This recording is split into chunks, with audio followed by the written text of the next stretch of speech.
ça, au nom de la mémoire, on a publié 2 ouvrages qui sont des ouvrages qui nous semblent importants d'avoir fait.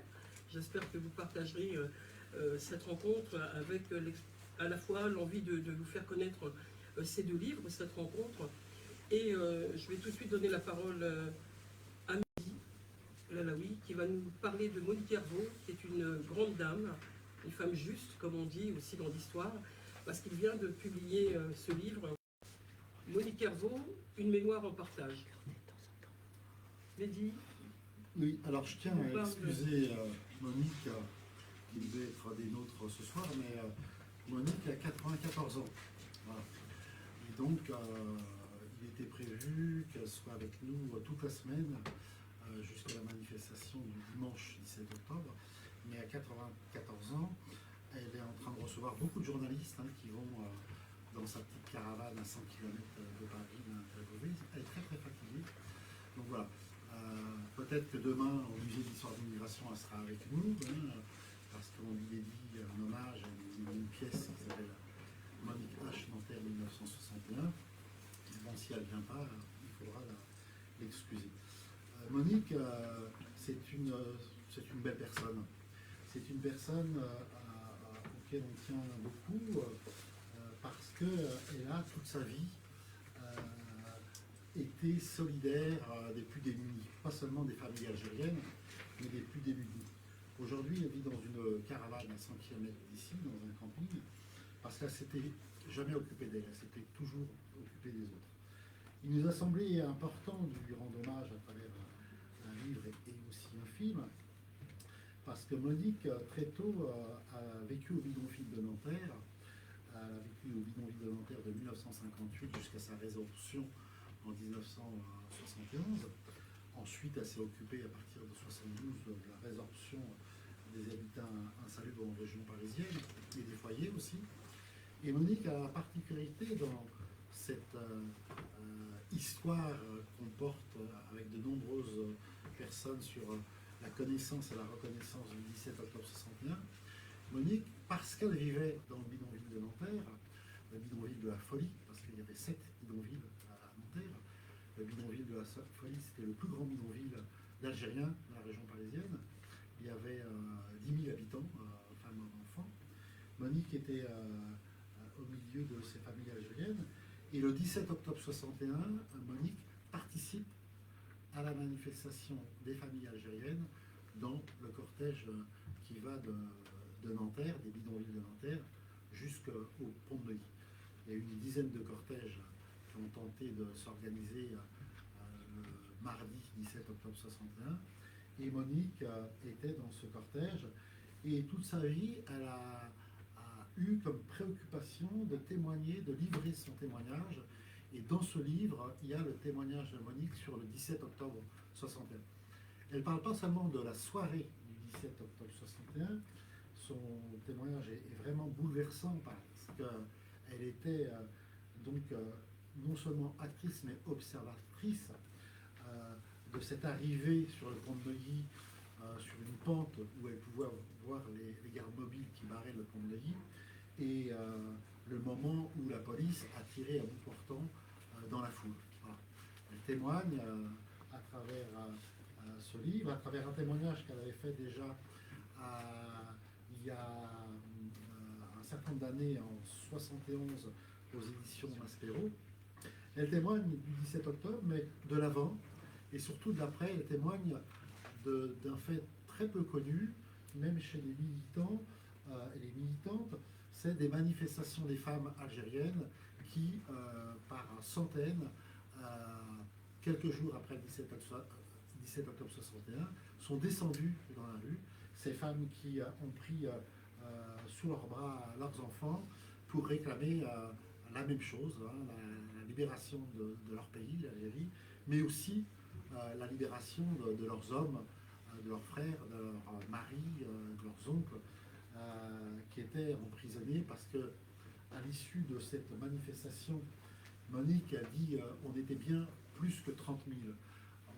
Dans les livres d'histoire, on dit que cette manifestation a regroupé 30 000 personnes, mais Monique, dans ses témoignages, dit on était beaucoup plus que 30 000. Il y a eu 40 000 au moins manifestants et 14 000 arrestations. Voilà.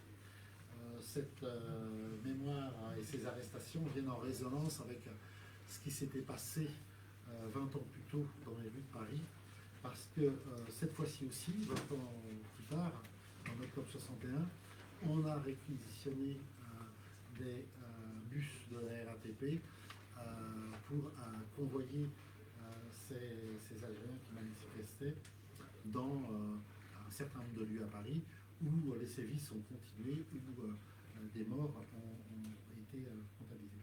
Donc Monique, ben on y tient parce que c'est notre maman, c'est notre camarade, c'est notre amie, c'est une témoin de la fraternité.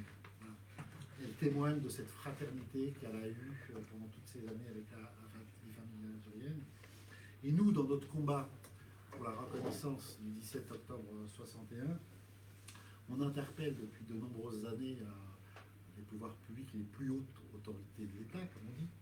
On espère que dans quelques jours, le président de la République va pouvoir enfin dire et nommer des choses. Mais nous, on dit toujours que notre combat n'est pas seulement l'interpellation par rapport au massacre, que notre combat, c'est aussi pour la fraternité. Mais pour qu'il y ait fraternité, il faut que l'histoire soit écrite, soit dite, soit partagée.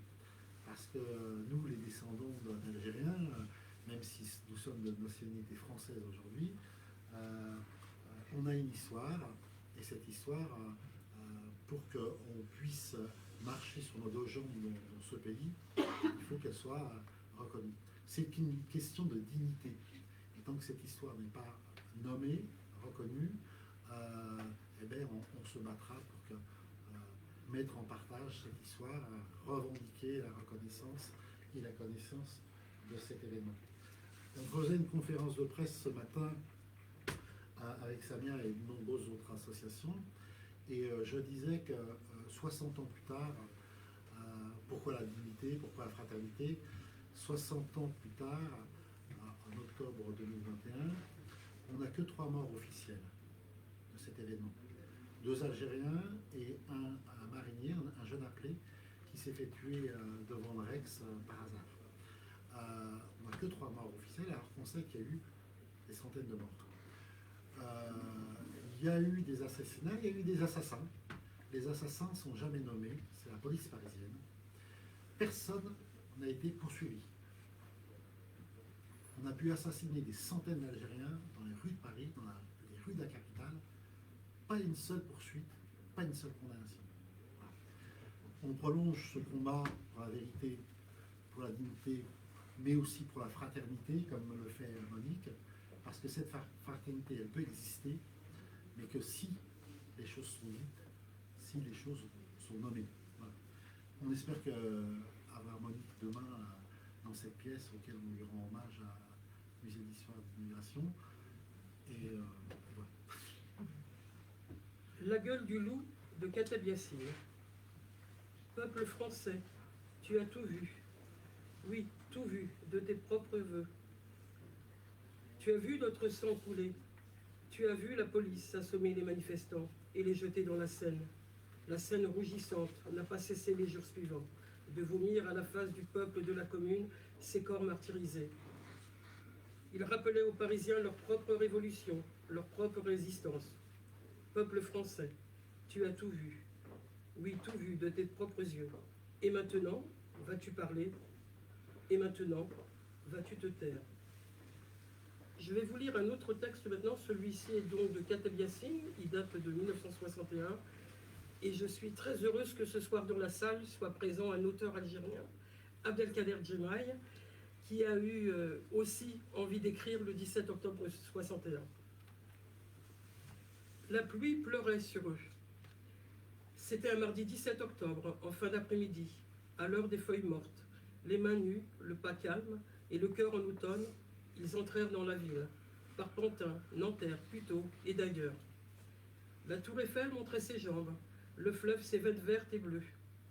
La ville, ses grands magasins, ses beaux immeubles, ses fenêtres aveugles, ses balcons muets, ses néons, ses kiosques, ses affiches, Mon Savon, Palmolive, Quinquina, Colgate, un taxi pour Tobruk, Spartacus et les piles Vendeur. Ils étaient venus de Colombes, de Levallois-Perret, de Gennevilliers ou de la Goutte d'Or, les mains nues, le pas confiant. Les feux, les enseignes clignotaient à Paris, à la Concorde. Place de l'Étoile, sur les Champs-Élysées, sur les grands boulevards, à Bonne Nouvelle, au Rex. Ils marchaient, ils avançaient sur le boulevard Saint-Germain, sur la place de la République, et quand le fleuve ouvrira ses bras, ils entreront dans une autre nuit. La ratonnade en uniforme, en gabardine, la chasse aux faciès en képi, les menottes, les coups de crosse, les bâtons sur les crânes, les côtes, le dos, le sifflet, le pistolet et l'insulte à la bouche. Ils marchaient, ils avançaient, bravant le couvre-feu et la haine. Des bébés dans les poussettes et des enfants accrochés à leur mère, certaines portaient du henné sur les mains, comme si elles se rendaient à un mariage. Ils marchaient, ils avançaient. Arrêtés dans les bus, dans les gares, à la sortie du métro, les hommes, les mains en l'air, sur la tête ou derrière la nuque. Les fourgons, les cars de police aux vitres grillagées, dans la lumière des réverbères et des néons. Les corps étendus sur le pavé jaune, effondrés sur les trottoirs mouillés. Sous le ciel vert de gris, la pluie pleurait sur eux. Quand le fleuve changera de couleur, ils entreront dans une autre nuit, celle des cris, des chants, noyés dans le canal Saint-Martin et ailleurs. Ils avaient traversé les ponts de Neuilly, de Courbevoie, de Levallois-Perret, où passent les deux chevaux, les déesses, les panhards, les Simca, les dauphines et les amicis. Apollinaire chante celui de Mirabeau où coule la Seine. Quand viendra la nuit et sonnera l'heure, alors du pont Saint-Michel, les corps tremblants et humiliés seront jetés comme une pierre au fond d'un puits. Merci Abdelkader Djemal.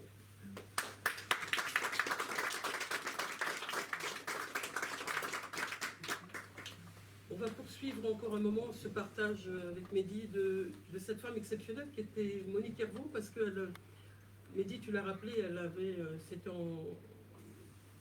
dans les années 80, je crois, un peu avant 80, François Maspero, éditeur à l'époque, avait déjà publié un premier texte sur la vie de Monique Hervaux, et un peu plus tard, quelques décennies plus tard, il y a eu aussi un autre livre qui avait été fait sur sa vie, qui était paru aux éditions du Seuil. Et ce livre et la vie de Monique Hervaux, elle s'inscrit dans ce combat qu'on mène. C'est ça aussi que j'ai envie de lier, Mehdi, si tu me le permets, c'est de dire que la vie de cette femme est ancrée dans l'histoire que nous partageons ce soir, qui est celle du 17 octobre. Parce qu'elle raconte, et dans ce livre et dans celui-ci, j'y reviendrai, j'ai eu le plaisir de la rencontrer, là où elle vit à 130 km de Paris, et de l'interroger. Elle n'a eu de cesse que de parler, de dire cette nuit-là, c'était l'horreur, et elle avait vraiment besoin de le raconter. Elle l'a raconté longtemps.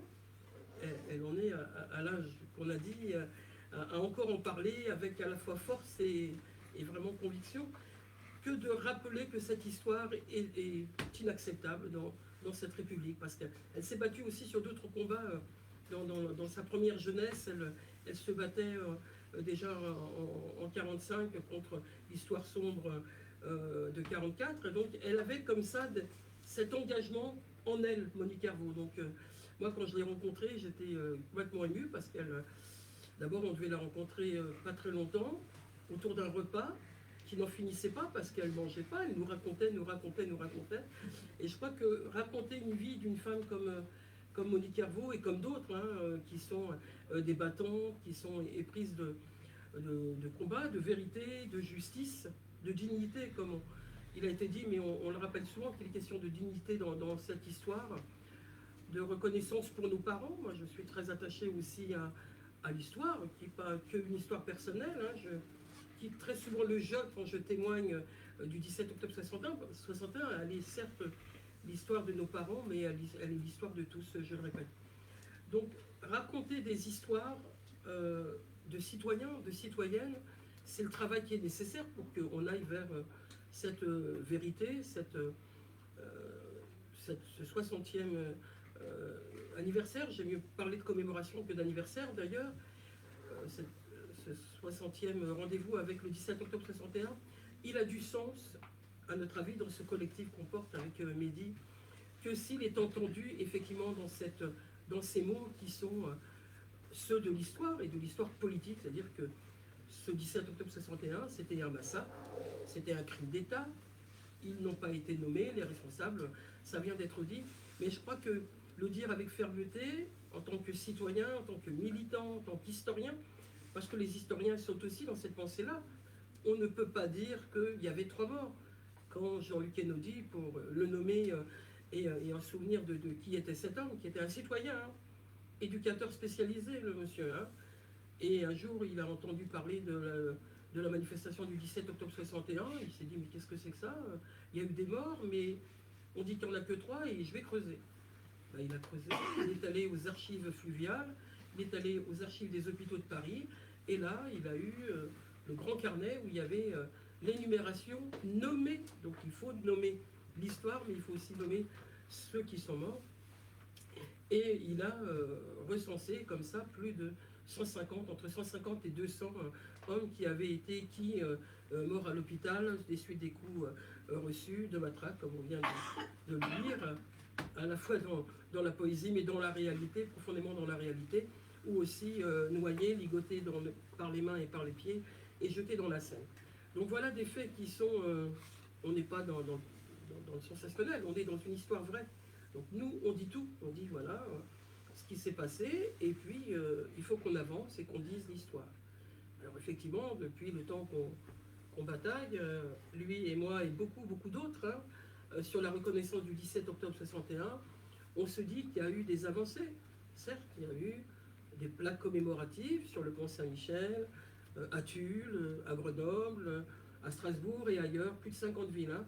On a reçu encore ce matin la plaque qui va être apposée à Bagnolet, sur une place à Bagnolet. Il y en avait déjà une, mais là, il y en a une encore plus grande. Et là est nommé le préfet Papon.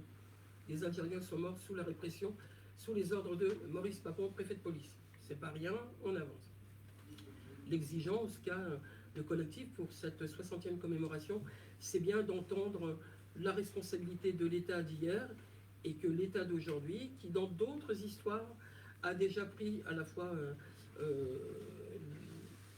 la parole et le geste politique pour dire l'histoire, parce que l'histoire, si elle est sous le tapis, à un moment donné, elle ressurgit. Et c'est comme ça qu'elle a ressurgi d'ailleurs, puisque elle était oubliée, mais la mémoire n'est pas oublieuse. Hein. Monique s'en souvient, elle a 94 ans.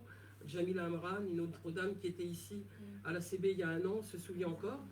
Elle a quelques années de moins que Monique Carvaux, Jamila Amran, mais elle revient d'Algérie et va témoigner dans un collège en Seine-Saint-Denis très prochainement pour raconter l'histoire aux plus jeunes. C'est important aussi de raconter l'histoire aux plus jeunes et d'où qu'ils soient, ces plus jeunes. Nous, on est une volonté de transmettre l'histoire à toutes et à tous et pas du tout dans un cadre historico, algéro, etc. On est l'histoire, c'est passé en France et c'est une histoire de France. Mais dis-nous. Oui, Monique, donc actrice du 17 octobre, mais à 94 ans, son point de vue, sa parole, c'est d'essayer de transmettre après avoir été témoin. Transmettre le 17 octobre, oui, mais donner à comprendre qui étaient ces familles algériennes, comment ils venaient. Et dans toutes les fois où on a pu voir Monique ces dernières années, elle nous parle toujours du 17 octobre, mais aussi elle nous parle de son travail de collecte de témoignages, parce que transmettre, c'est hyper important pour ces femmes. Monique a fait des photos magnifiques que vous trouverez dans le livre, mais elle a aussi, à un moment donné, enregistré les familles algériennes du bidonville. D'où ils viennent, pourquoi ils viennent. Et elle dit que les enfants qui ont été abîmés, les enfants des bidonvilles qui ont été abîmés, ils sont abîmés, ils ont été abîmés parce qu'ils sont amputés de leur mémoire. Dans beaucoup de cas, les Algériens, à l'époque il y avait 400 000 Algériens en France,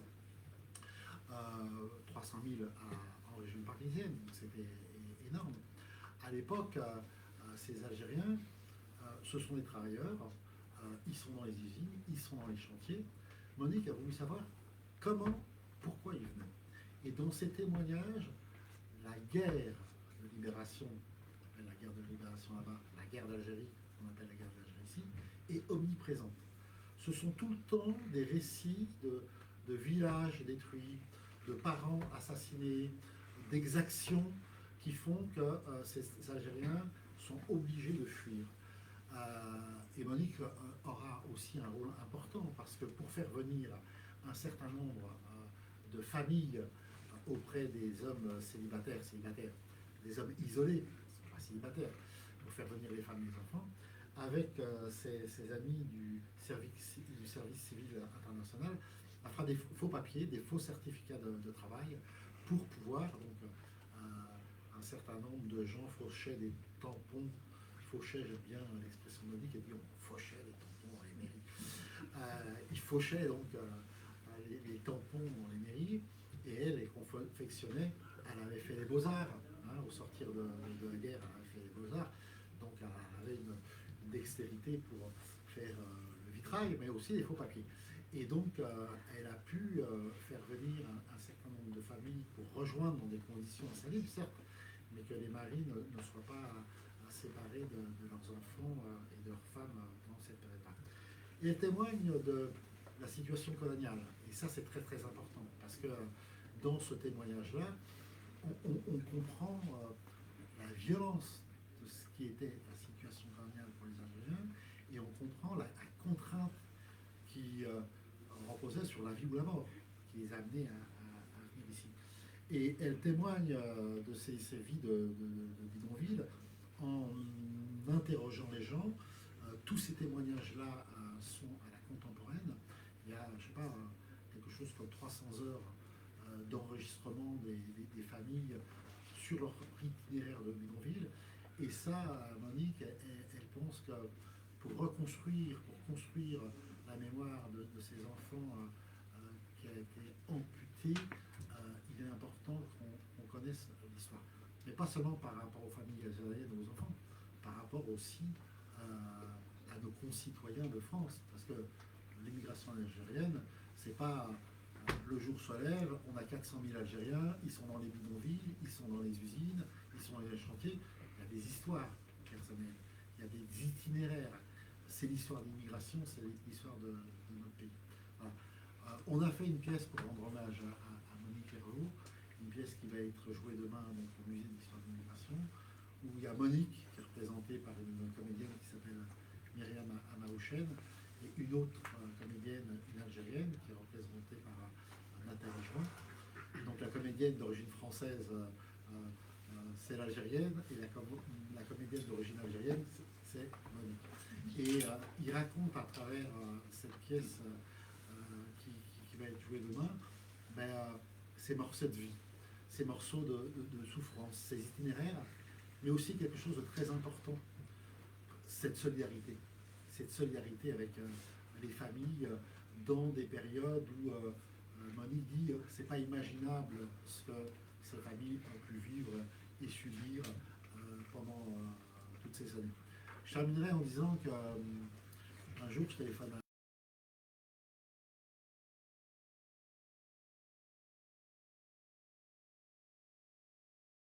depuis beaucoup d'années pour aller la voir, pour ne pas la laisser isolée et autres. Et Monique a plaisante avec moi, comme toujours. C'est une comique, Monique, hein, 94 ans, mais c'est une comique. Elle me dit, c'est mon compatriote qui me téléphone. Je dis, ouais, je suis ton compatriote, mais moi je suis ton compatriote d'Argenteuil. Elle me dit, non, t'es mon compatriote maintenant. Parce qu'elle venait d'avoir la nationalité algérienne. Voilà, le président de la République, Bouteflika, il y a 3 ans, par décret présidentiel, lui a donné, par son rôle de solidarité, de fraternité avec la famille algérienne, a estimé que...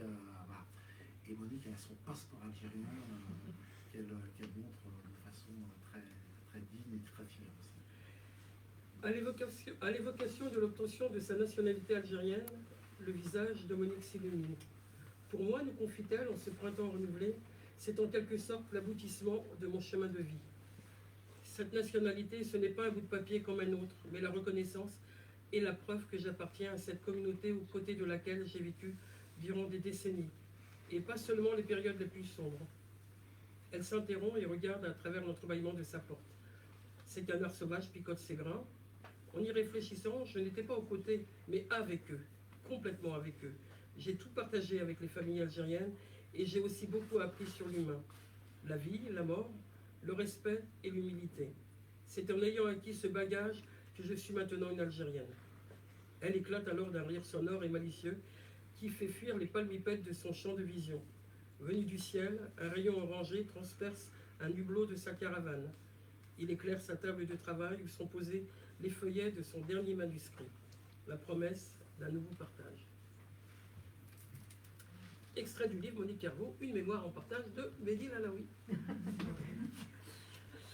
Peut-être un mot si on poursuit encore sur ce livre qui s'appelle 17 octobre 61, de la connaissance à la reconnaissance, que j'ai eu le plaisir, la fatigue de le diriger, parce que diriger un livre, c'est pas simple. Ça veut dire qu'on met au travail, et je travaille aussi, un certain nombre de gens qui vont contribuer à écrire cet ouvrage collectif.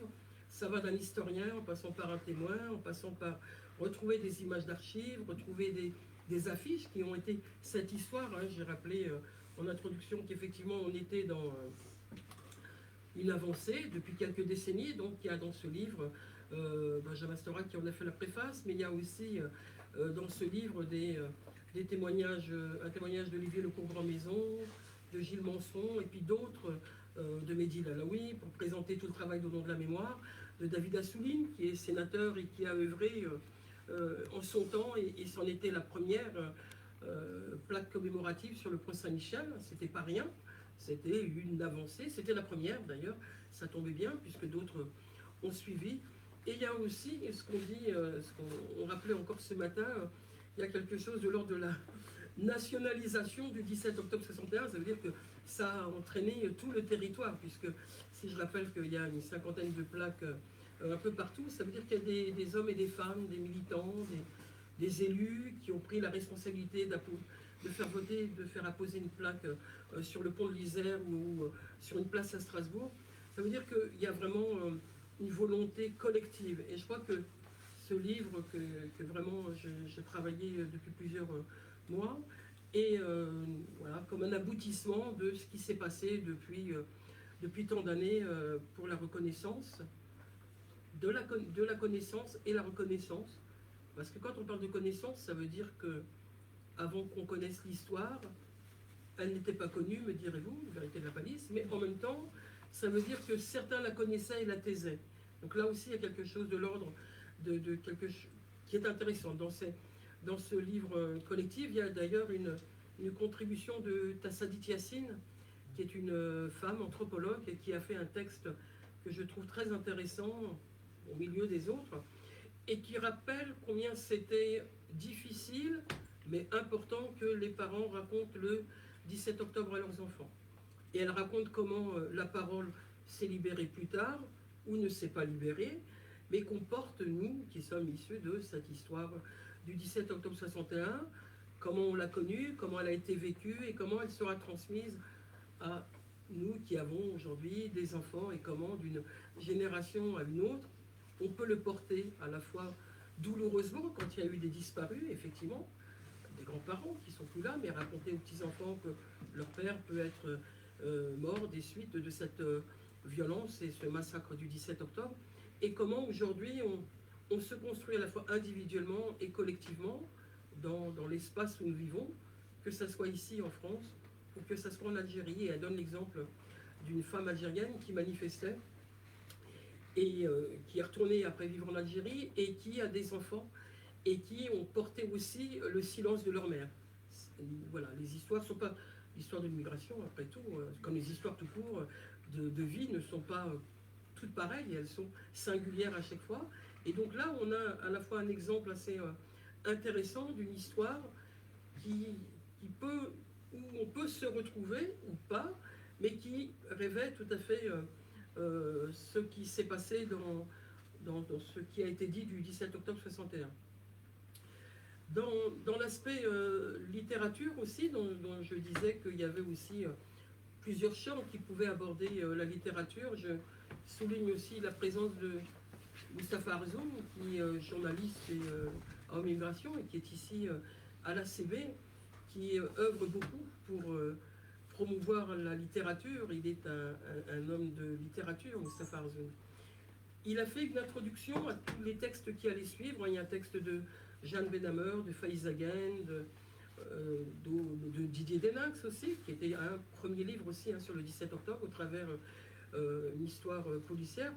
Mais Mustapha Arzoum décrit bien aussi l'importance de la littérature dans un fait historique et dans le fait qu'on puisse raconter et comment on raconte. Et puis on regarde ces textes qui sont tout à fait équilibrés dans le livre, il me semble. Il y a des images d'archives. Il y a un portrait de Monique Herbeau que j'ai eu le plaisir de rencontrer et que j'ai interviewé. Et il y a aussi Jamila Amran, une dame qui habite à Saint-Ouen et qui est aussi une femme importante dans les témoignages de cette commémoration, puisqu'elle est très sollicitée. Elle était là, je vous l'ai dit, il y a un an. Et elle sera donc dans un collège prochainement en Seine-Saint-Denis. Il y a des histoires qui sont importantes à raconter. Il y a aussi Mohamed Gafir, qui était aussi un responsable de la Fédération de France du FLN, qui témoigne aussi dans ce livre. Et je crois que chacune dans ce livre raconte d'où il est, comment il a ou elle a traversé le 17 octobre 61, avec une réflexion à la fois scientifique pour les historiens, mais aussi humaine avec les témoignages. Et moi, j'ai aimé que ce livre soit de tout ça, y compris dans les illustrations, puisqu'il y a aussi un dessinateur, un peintre algérien qui a fait une belle peinture qui est reproduite là, qui s'appelle Djebaï, et qui... je suis en train de chercher son prénom. Rachid. Je vous le dirai son prénom. C'est pas Djebaï d'ailleurs, c'est pas tout à fait Djebaï, mais c'est ça, pardonnez-moi. Et qui a fait une peinture, comme il a fait des peintures sur la situation en Algérie aussi, dans les années terribles de l'Algérie. Donc voilà un horizon de connaissance et de reconnaissance du 17 octobre 61 qui vient d'être publié par Au nom de la mémoire. Et je ne manque pas de vous présenter l'affiche que vous avez dû voir en haut, qui est quand même une affiche que l'on trouve exceptionnelle, qui est une affiche du grand affichiste Ernest Pignon-Ernest, que vous avez derrière, et qui nous a fait cette image qui porte l'inscription sur laquelle on est attaché, un crime d'État, et puis ce côté sanglant dans un bleu, mais en tout cas qui symbolise bien et la scène et la violence qui en sort. Mehdi ? Oui, la scène elle n'est pas bleue, mais bon. Non, la scène elle n'est pas bleue. Elle n'est pas bleue. Voilà. Mais pour rebondir sur cette affiche, parce que c'est vrai que à travers les écrits, la littérature, le cinéma, il faut dire que les artistes aussi peuvent amener à la connaissance. Moi, j'ai été il y a quelques jours pour une projection du Silence du fleuve à Orly, où il y avait un ballet de hip-hop de Mehdi Slimani, du chorégraphe Mehdi Slimani, qui a porté en ballet, en hip-hop, l'histoire du 17 octobre. On pleurait tous dans la salle, parce que moi je suis pas hip-hop, voilà, c'est pas ma génération, pardon, mais la façon dont les artistes contemporains portent cette histoire et la mettent en partage au public et nous bouleversent, voilà. Et ben, c'est la même chose qu'Ernest Pignon-Ernest, qui avait fait dans les rues d'Alger le portrait de Maurice Onin, grandeur nature. Et là, il nous a fait cette proposition, cette affiche nationale pour la commémoration du 60e anniversaire. Et cette affiche est terrible, et terriblement belle aussi. Voilà. Et qui est très efficace. La force d'un artiste comme Ernest, c'est voilà, pas de grands discours, mais son dessin dit tout ce qu'on exige, quoi, la vérité, quoi. Et voilà, le rôle des artistes aussi qui nous ont accompagnés pendant toutes ces années a été très important pas seulement les écrivains comme Abdelkader, Mustapha ou autres, mais aussi les plasticiens, les chorégraphes, les réalisateurs. Voilà. Le peintre s'appelle Zouhir Bojema. Voilà. Zouhir, voilà, oui. Il est toujours en retard, mais j'aime beaucoup son travail. Moi aussi. Je sais pas, on peut peut-être, parce que nous, on pourrait être assez bavard, mais voilà, si vous voulez répondre à... On peut vous lire le sonnet, si vous voulez. Il y a d'autres... si vous avez des questions, on a encore du temps. Alors, ça va être serré demain, 20h. 20h au musée d'histoire des migrations. Avant, il y a autre chose? Pardon? Avant 20h, il y a autre chose? Non, avant ça, non. Alors peut-être avant les questions, on pourrait donner les rendez-vous. Il y a donc demain au musée de l'histoire de l'immigration, la rencontre avec Monique, si elle est là, mais surtout la pièce de théâtre, et ça c'est vraiment, moi je l'ai vu, à Tulle, je crois que je l'avais vu, à Tulle et à Paris. Et c'est vraiment un beau rendez-vous aussi, au musée de l'histoire de l'immigration. On organise au Sénat un colloque avec des historiens français et algériens, avec un éclairage autour du... Et anglais, oui, Jim House, oui, c'est un anglais, oui, mais il parle tellement bien le français que je le considère comme... Et là aussi, il faut s'inscrire, mais on en parle après, et vous me dites. Et puis dimanche, il y a le rendez-vous avec l'histoire. Dimanche, on va manifester, dignement. Endimanché, disaient nos parents à l'époque. On était mardi, mais là, ça tombe bien, on sera dimanche. Donc on est obligé d'être endimanché.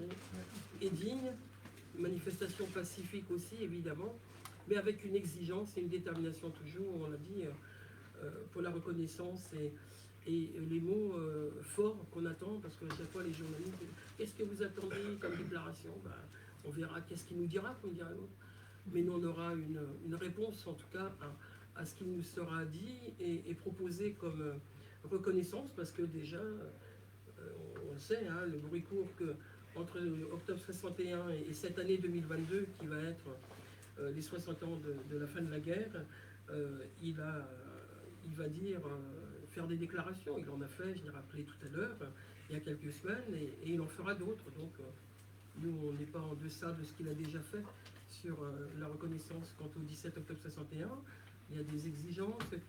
Vous allez, quand on va remonter, on va partager un moment de discussion encore, si vous voulez, en présentant les livres, mais il y a l'appel d'un collectif qui est signé par plus de 115 associations, organisations syndicales, politiques, sur le fait qu'on veut que cette année soit, en cette commémoration, reconnue ce qui s'est passé le 17 octobre 61, avec cette exigence de vérité, de dignité, mais aussi des propositions, un véritable lieu de mémoire d'octobre 61, l'ouverture des archives. On sait que depuis 50 ans, on dit que les archives sont ouvertes, mais il y a des archives qui ne le sont pas, elles sont secret défense. Ce sont les archives de la police.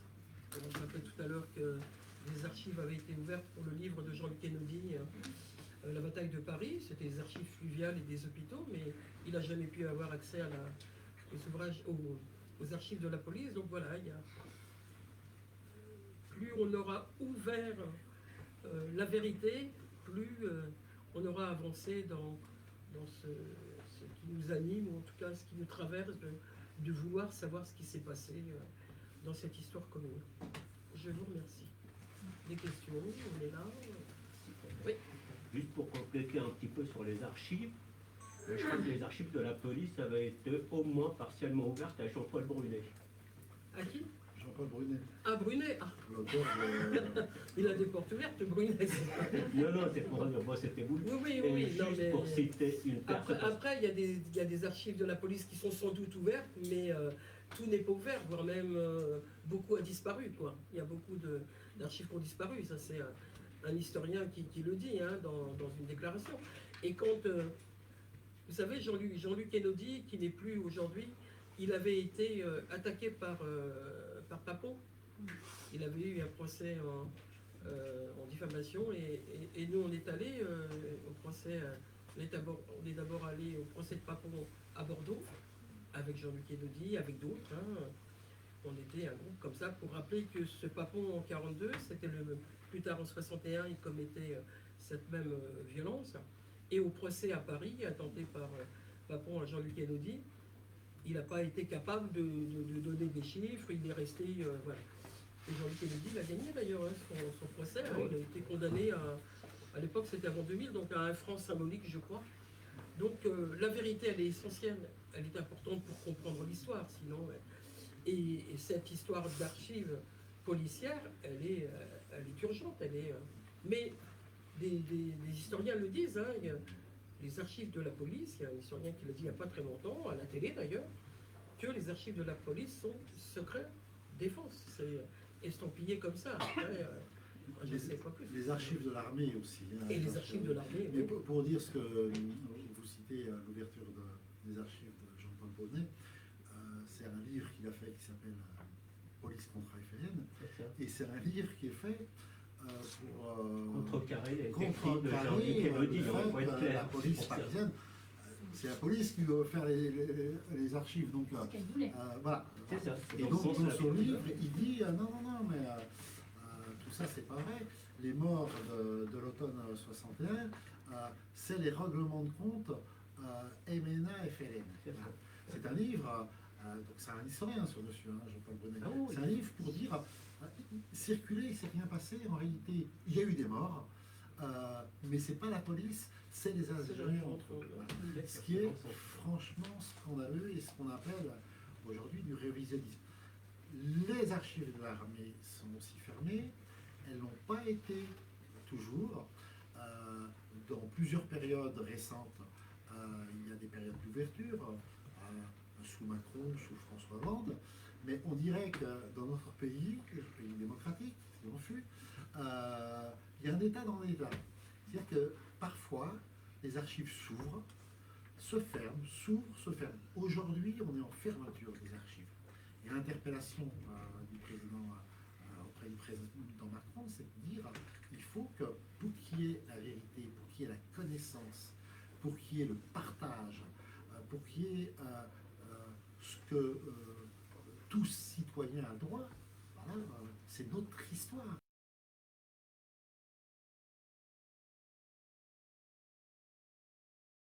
Qui ont été assassinés, les gens qui ont assassiné les Algériens il y a 60 ans, beaucoup ne sont plus là. Le but, c'est pas de faire les justiciers, le but, c'est de faire mémoire, le but, c'est de faire l'histoire. Et donc, aujourd'hui, il y a ce blocage, cette fermeture des archives qui ne permettent pas aux historiens de faire le travail qu'ils devraient faire normalement. Et puis c'est pour citer aussi une autrice que vous connaissez bien en particulier, c'est Anne Tristan. Il y a aussi... qui est une fondatrice au nom de la mémoire. Oui.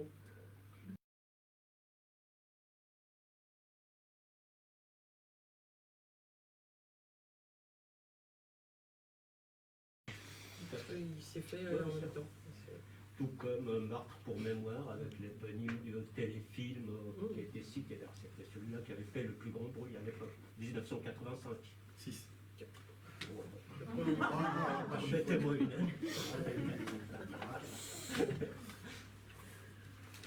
D'autres questions? Oui, y a-t-il quelque chose des archives au niveau de la justice? On parle anglais. Pardon? Excusez-moi, oui, désolé. Est-ce qu'au niveau de la justice, il y a quelque chose des archives, quelque chose de cet ordre-là? Oui, il y a eu des archives qui étaient incommunicables. Voilà. C'est les archives du parquet qui recensaient les plaintes et qui recensaient toute une série d'éléments. Elles étaient incommunicables. Et grâce au courage de deux archivistes de la ville de Paris, Brigitte Gant et un l'aîné, Brigitte Gant et Je ne sais plus le comment. prénom Marat, ces deux archivistes Placardisé après. on a profité d'un moment un petit peu de friction au sein du gouvernement quand il y a eu le procès Papon. Papon a été poursuivi en octobre. Le procès commence en octobre 1997 à la cour d'assises de Bordeaux. Il est poursuivi pour crime contre l'humanité, dans son rôle dans la déportation des familles de 1500 familles juives de Gironde. Bien. Il sera condamné à l'issue de ce procès pour complicité de crime contre l'humanité. À l'issue de ce procès, les parties civiles convoquent un certain nombre de témoins pour dresser le portrait de Maurice Papon. Dans ce tribunal où nous étions, en octobre 1997, ce qui ne nous rajeunit pas, ma chère camarade et amie, Jean-Luc Kennedy dit « Papon, voici qui c'est.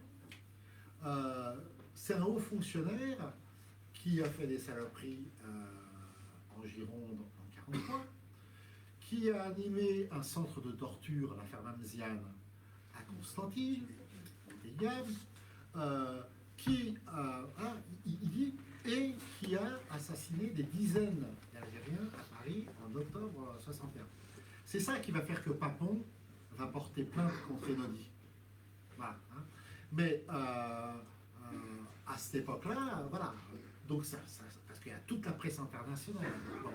Et donc on découvre la vraie personnalité de Maurice Papon, ancien secrétaire d'État de Valéry, secrétaire d'État au budget de Valéry Giscard, haut fonctionnaire, etc., jamais poursuivi. Et là, il y a la demande d'ouverture des archives. Voilà. Et c'est un moment où il y a un affrontement entre Chevènement et Trottmann a dit oui, il faut ouvrir les archives. Et nous, on en profite pour demander je ne me rappelle plus son prénom, l'aîné et Brigitte Gand, ça va venir tout à l'heure, de nous communiquer les choses qu'ils avaient aux archives de Paris, les archives du palais de justice. Voilà, parce que nous, on savait qu'il y avait ça. Et on leur dit, mais il faut faire publiquement maintenant, puisque Madame la ministre de tutelle, Madame Trottmann, et le surlendemain, pendant le procès, pendant ce procès-là, Libération va publier sur 4 pages des extraits de ces archives-là, et qui disent, le nombre de morts ramassés, qui disent, avant que les archives ne disparaissent. Voilà. Et ça a été quelque chose d'extraordinaire. Voilà. Et ces deux archivistes, Gérard Lenné et Brigitte Gand, vont être placardisés. C'est-à-dire qu'ils ont enfreint, ils ont dit,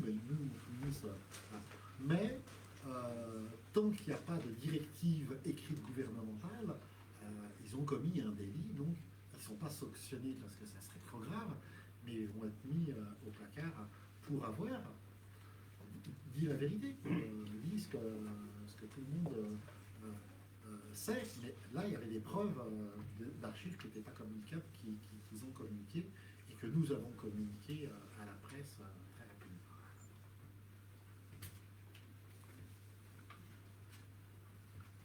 Encore un petit peu d'histoire? Oui, je voudrais vous dire. Oui,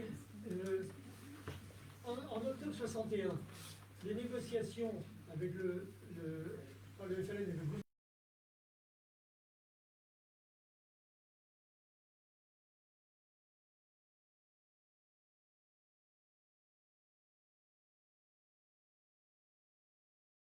sous les ordres du chef de l'État qui avait les pleins pouvoirs depuis 58.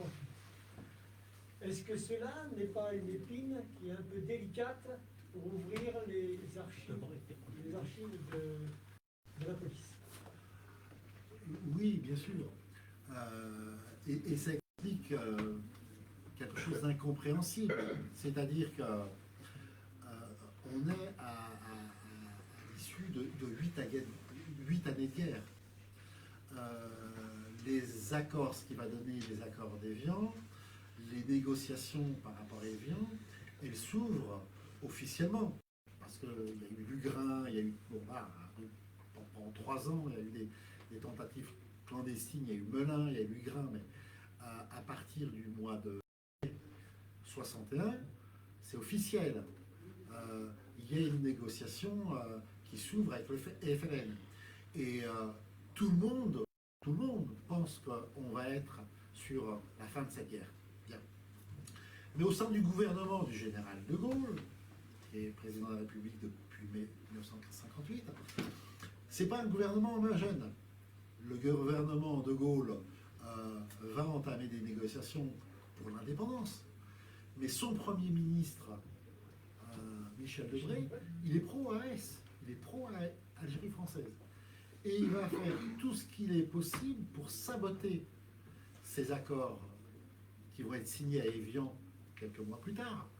Et pour saboter ça, il va dégager des ministres qui sont sur la ligne du général de Gaulle, par exemple Terre-Noire. Il va les remplacer par un de ses hommes au ministère de l'Intérieur qui s'appelle Roger Frey. Et il va engager avec Roger Frey, ministre de l'Intérieur, et le préfet de la Seine, Maurice Papon, une répression terrible contre les Algériens pour faire capoter ces négociations. Mais au mois de mai, quand s'engage Évian, tout le monde sait que l'Algérie va être indépendante. Donc cette tuerie sauvage, c'est les extrémistes. Voilà, on n'avait pas besoin de tous ces morts, parce que de toute façon, l'issue là. Mais Michel Debré pensait, avec Roger Frey, Papon et d'autres pro-AS, pro-Algérie française, il pensait qu'en assassinant les Algériens, il y aurait une réaction qui ferait que, une contre-réaction qui ferait que chacun vengerait l'autre, etc., et qui ferait que capoter les accords d'Évian, ce qui n'a pas été le cas. Alors, on a dégagé Terre Noire parce qu'il était sur la ligne du général de Gaulle. Le ministre de la Justice, Michelet, ancien résistant, on l'a dégagé parce qu'il était aussi sur la ligne du général de Gaulle. Et de Gaulle, il a laissé en place des ministres dont il savait Michel Debré voulait démissionner, mais De Gaulle a dit non, j'ai besoin de vous. Debré, il démissionnera seulement le jour où les accords d'Évian seront signés, c'est-à-dire le 5 juillet 1962. Voilà. Mais ce qui explique ce déchaînement de violence, c'est qu'au plus haut, on dit toujours ouais, le préfet de Papon, le préfet de Papon. Voilà. Non, il était couvert. Et ça n'empêcherait en rien que c'est sous la responsabilité, même si De Gaulle était le président qui était pour les négociations avec le FLN, qui a donné l'indépendance, c'est aussi sous sa responsabilité que les choses ont été faites, et c'est sous sa responsabilité que l'occultation a été organisée. Parce qu'après octobre 61, beaucoup d'archives ont disparu. Là, on parlait de notre revendication avec les historiens, avec les archivistes, d'ouverture des archives. Mais encore faudrait-il qu'elles existent encore. Il y a des archives qui ont disparu. Les archives fluviales ont disparu. Les archives de l'Institut médico-légal du quai d'Arrépé du quai d'Arrépé a disparu. Parce que eux, même pire que ça, c'est-à-dire que le 18 octobre, les policiers sont arrivés parce que l'Institut médico-légal consigne tous les corps. Tout ce qui se passe dans la Seine, tous les corps qui sont là.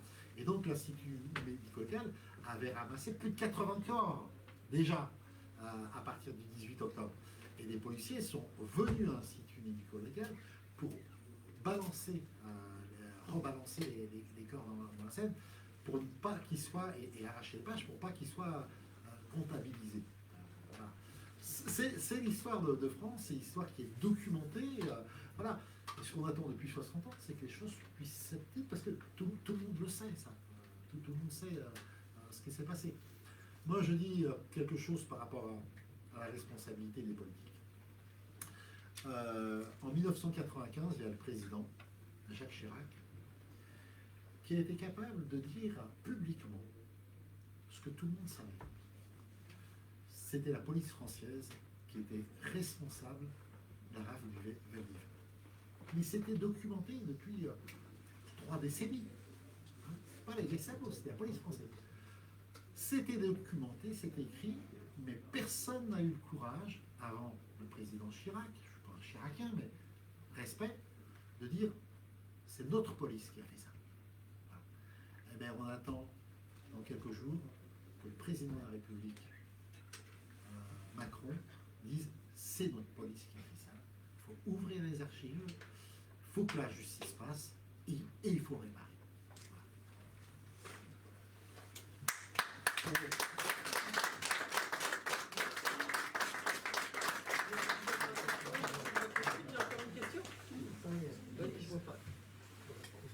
J'ai une petite fixation par rapport à la démarche que vous faites.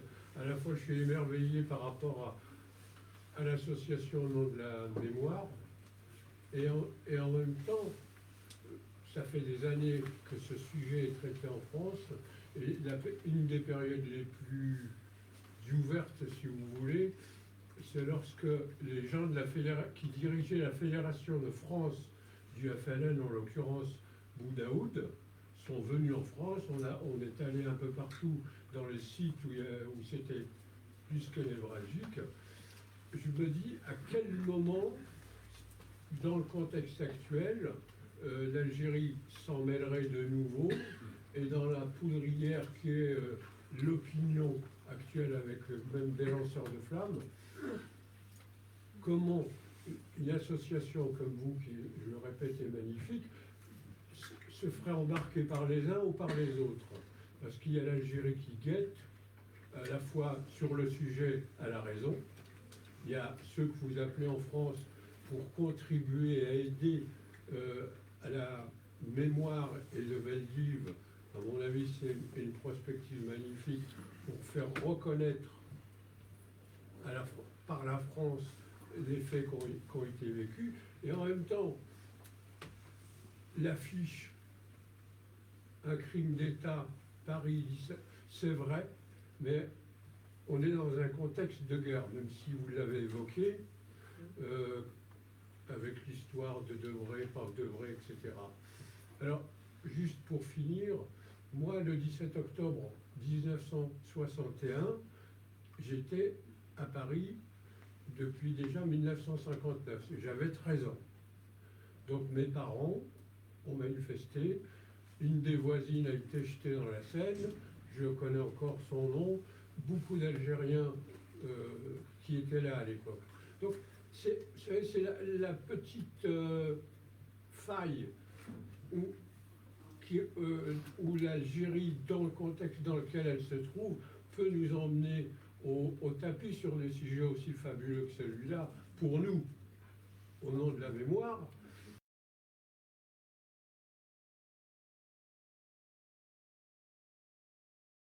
En tant qu'enfant d'immigrés, et même en tant qu'immigrés, par un courant de pensée qui nous dépasse de très loin, qui est le courant islamiste.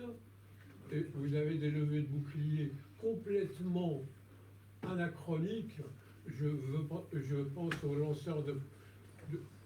lanceurs de flammes actuellement en France. Voilà, j'en ai fini. À l'occasion, on pourra en reparler. Vous savez, le 17 octobre 61, c'est l'histoire de l'immigration algérienne en France, dans son combat pour l'indépendance de l'Algérie. Nos pères étaient ouvriers, nos pères ont manifesté le 17 octobre 61 avec femmes et enfants, mais c'était une histoire qui se passait ici. 7e Moulaya de la Fédération de France du FLN. C'était comme ça que l'immigration était nommée. Sauf qu'elle n'a pas été reconnue, cette 7e Moulaya. En Algérie, quand on allait en Algérie, nous, issus de l'immigration, on allait au bled, bon, on était moitié français, on n'était pas trop reconnus en Algérie. Et au-delà de nous, dans une histoire familiale, de ne pas accepter qui nous étions parce qu'on était trop français, ça serait un autre débat. Mais le gouvernement algérien n'a jamais reconnu son immigration dans le combat de l'indépendance. Il n'y a pas très très longtemps. Il faudrait que je retrouve la date, je me dis ça régulièrement, pour savoir quand l'Algérie a nommé le 17 octobre 61 la journée de l'immigration. Mais c'était il y a à peine 2 décennies, il me semble. Il faudrait voir. Et rapidement. Oui, bien sûr. Et puis maintenant, c'est...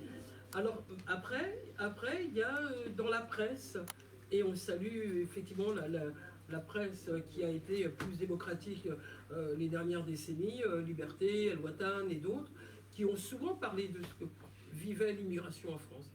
Et chaque 17 octobre, dans El-Watan ou dans Liberté, il y a une page sur 17 octobre. Et sur le rendez-vous avec l'histoire en France, au travers de sa communauté algérienne qui se mobilise pour le 17 octobre 61 et pour cette connaissance et reconnaissance. Donc nous, on est interpellés par effectivement l'Algérie qui nous... On est allé plusieurs fois avec Mehdi, on est allé au moins 2 fois avec la Fondation Boudiaf, tu te rappelles? Voilà. On est allé, moi je suis allé dans 2 universités, voilà, avec Mor Kafir, on est allé à Babzoar et puis dans une autre faculté à Benaknoun, je crois, on est allé présenter, je suis allé présenter le 17 octobre 61 devant un parterre d'étudiants, 700 étudiants, je suis allé même dans des lycées d'ailleurs. Mais voilà, ils connaissaient peu l'histoire du 17 octobre, voire pas, du 17 octobre 61, vous savez, dans les manuels scolaires, mais là encore, un autre débat pour la CB ou pour l'histoire commune, en tout cas l'histoire des Algériens ici et là-bas. On connaît peu l'histoire du 17 octobre 61 en Algérie encore. Après, les nouvelles générations maintenant peut-être la connaissent parce qu'il y a eu un travail qui a été fait, mais ça n'a pas été une priorité que d'évoquer ce que faisait l'immigration algérienne, ses ressortissants, comme disait l'Algérie. Il nous a invités à l'amicale des Algériens en Europe pour nous tenir, pour qu'on soit de retour au pays, mais on n'était pas dans la reconnaissance du combat d'indépendance. Tu as ajouté quelque chose, Mehdi, sur... Il y avait dans l'invitation du monsieur, là, il y avait au nom de la mémoire, on est une petite association, et les turbulences franco-algériennes, voilà, par rapport à la possible instrumentalisation des uns ou des autres. Là, j'ai un ami devant moi qui me disait tout à l'heure, ça coûte cher tout ce que vous faites. Est-ce que vous avez demandé de l'argent aux Algériens, aux ambassadeurs d'Algérie? Cette campagne du 60e anniversaire, ça me coûte 40 000 euros. Voilà. Nos parents, c'est des ouvriers, c'est pas des chèques du pétrole, etc. Alors, ça coûte 40 000 euros. Il y a des livres, il y a des expositions, il y a des voyages, il y a beaucoup de choses qui s'accumulent. Voilà. On a demandé pas un sou au gouvernement algérien et à l'ambassadeur, voilà, parce que nous sommes des gens indépendants. Voilà. En tant qu'association de 1901, on a le droit, en tant que toute association, donc citoyens de ce pays, à des subventions de notre gouvernement, de l'État français. Mais ils nous ont envoyés sur les roses. On a eu des contacts avec le ministère de l'Agriculture, on a eu des contacts avec le cabinet de Blanquer. Voilà. Cette histoire, ça les emmerde. Voilà. Cette histoire, ça les emmerde. Donc, il n'est pas question pour eux de nous aider là-dessus. On est des gens indépendants. On a toujours financé de façon indépendante nos projets. Hier comme aujourd'hui. Et Samia, elle s'inquiète parce qu'elle pense qu'on va finir en prison. Et moi, je me dis, on va y arriver. On va y arriver parce qu'il y a énormément, nos expositions, elles sont louées par des municipalités, les livres se vendent, voilà. On autofinance notre campagne parce que c'est, pas ce mot-là, c'est pas notre honneur, c'est notre dignité de ne pas quémander et d'essayer de faire qu'on puisse porter cette parole de vérité au plus grand nombre. Il ne faut pas que l'argent, ça soit des menottes. Voilà. L'argent, ça ne doit pas être des menottes. Et c'est pour ça que Samia, elle finira en prison pour avoir dépensé 40 000 euros de cette campagne pour la vérité du 17 octobre 61. Ils s'ajouteront déjà découvert. Il y a une question de madame, peut-être une dernière question, puis après on va partager un moment de discussion, si vous le voulez bien, en haut. En fait, c'est pas une question, c'est juste une remarque concernant. Moi, j'ai grandi en Algérie et le 17 octobre était un événement. Mais je crois que c'est dû au fait que les responsables de la Fédération de France ont pris fait et cause pour le GPRA contre les putschistes de l'été 62. C'était quand ça s'est perpétué comme cela, c'était des gens qui étaient opposés au coup d'État de Ben Bella et de Boumediene. Et ça, c'est bien documenté par l'avocat Ali Haroun dans son livre La 7e wilaya. Moi, je n'ai pas de réponse à vous donner. Moi, je ne suis pas historienne, donc je n'ai pas suffisamment de réponses sur cette période-là, sur cette histoire-là, Mehdi, peut-être Oui, mais bon, c'est un petit peu long. ça serait un petit peu long, oui. C'est un surtout, peu long. c'est ça. C'est Il faut sûr que reconnaître, pour resituer. sortir de l'indépendance, la Fédération de France est plutôt, en ce cadre, pour une Algérie démocratique et pour le GPRA. Sauf que ceux qui prennent le pouvoir, ça ne va pas être le GPRA, ça va être voilà, comment ça s'appelle, ce qu'on appelle L'armée des frontières. l'armée des frontières. C'est plus compliqué que ça, c'est beaucoup plus compliqué que ça. Voilà. Moi, je vous rappelle qu'en juillet 62, notre papa nous avait amené à Alger pour l'indépendance, hein, parce qu'il s'était battu pour son pays. Et je me rappelle de la population donc il y avait ces affrontements en juillet 62 à Alger, et la population qui criait à travers les fenêtres dans les rues, c'est Brasnem, Baraket. 7 ans, ça suffit. Voilà. Et c'est quelque chose qui est resté en disant, voilà, les prises de pouvoir se font sur le dos des populations. Et je pense que la Fédération de France du FLN a été écartée en partie pour ça, parce que l'histoire est beaucoup plus complexe. Voilà. Il n'y a pas une cause, hein. C'est un millefeuille d'événements, et il y a l'histoire des personnalités des uns et des autres aussi. Hein. Il n'y a pas seulement... Il y a la problématique entre les messialistes et les autres. Voilà, Ah, oui, oui, voilà. c'est un peu ça qui a aussi ouvert. Plus complexe. Oui. On va se prendre un verre. Merci infiniment d'avoir été là parmi nous.